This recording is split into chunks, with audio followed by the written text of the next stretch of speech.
The PlayStation 5 is a product of contradictions. On the one hand, the console has been sold out early on and selling nearly as quickly as the very successful PS4 before it. Yet, in gaming discourse compared to its predecessor, the PS5 faced an increasing amount of negativity, even ignoring opinion pieces lambasting a supposed lack of games. Official news coming from Sony has been full of perplexing headlines. If you didn't look at the sales numbers and just followed industry news, you might mistake the PS5 content strategy for that of an aimless product, particularly during the first half of the generation under then President Jim Ryan. From shutting down development teams like PlayStation London Studios just days after Ryan had a happy visit there, to recklessly buying Bungie without knowing what to do with the Destiny IP, to literally only releasing a single first-party game in the entirety of 2023. Or releasing new virtual reality hardware only to drop support shortly after, making it a big money sink for no reason, while at the same time constantly raising prices for other products, which then culminated in the PS5 Pro releasing without a disc drive at €800 and nearly €1,000 with all features included, which was unheard of. And before that, investing in projects like the Star Wars Knights of the Old Republic remake, which sounded nice on paper, as long as you didn't know that the hired studio was known for making bare bones and broken parts of old Star Wars titles. The fact that this was not a red flag to Sony is mind-boggling, and to no one's surprise, the project fell into development hell. Equally questionable was the choice to invest into exclusivity for Silent Hill projects by teams with unproven or spotty track records.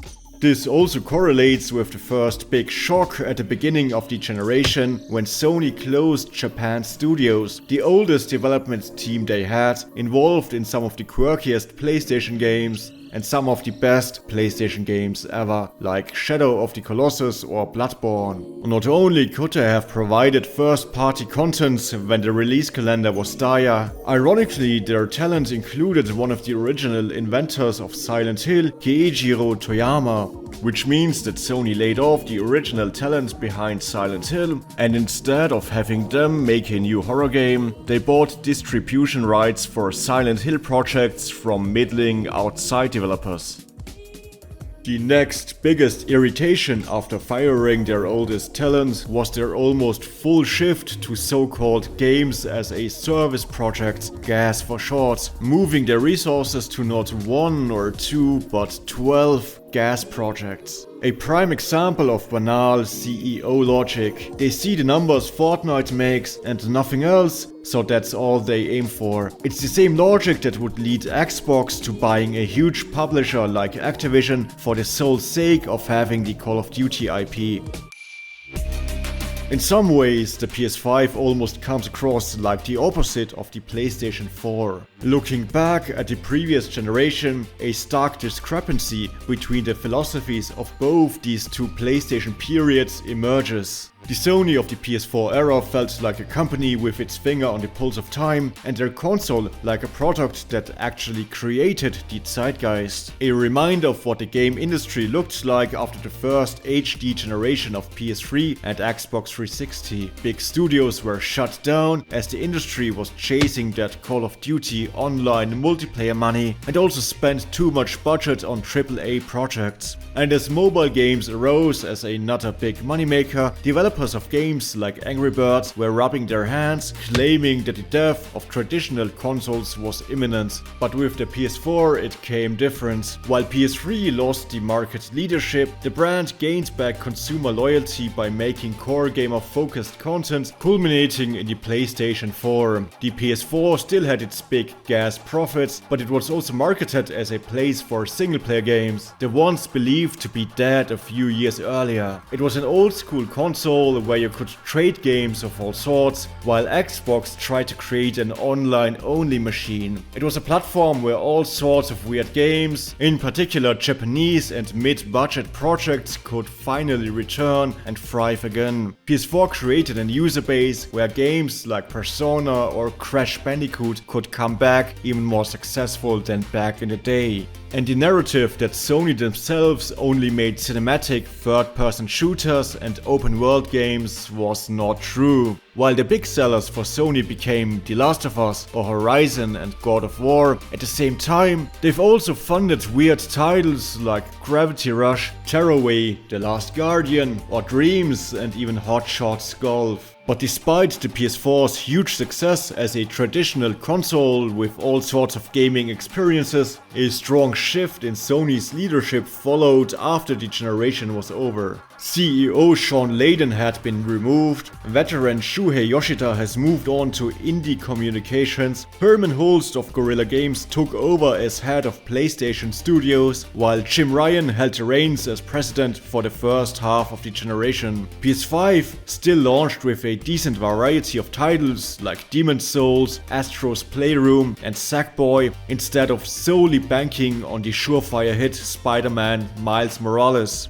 But it wouldn't take long for some radical changes to occur. The biggest being, again, the closure of Sony's Japan studios. On the surface, their games sometimes weren't big hits, so you could argue that they were disposable for a company seeking growth. But this logic is short-sighted. Admittedly, many Japan studio games like Siren or Ape Escape haven't been home runs for me either. But homogenizing the gaming landscape is nothing but destructive. Not everything was gold, but Japan Studios provided creative ideas, and when they landed hits like Bloodborne or Shadow of the Colossus, they did make true classics which every platform holder should aim for. As a game fan, that should be more important to me than the oh so genius business sense behind studio closures. It's questionable whether these CEOs really have the best intuition anyway. Bloodborne is now a certified PlayStation classic. Had it been up to the bosses of PlayStation, however, the Soulspawn series would have never existed. After all, they refused to localize the first version of Demon's Souls, thinking it would be a flop. Not every game idea becomes a huge hit like Souls, but refusing any experimental game idea is equally absurd.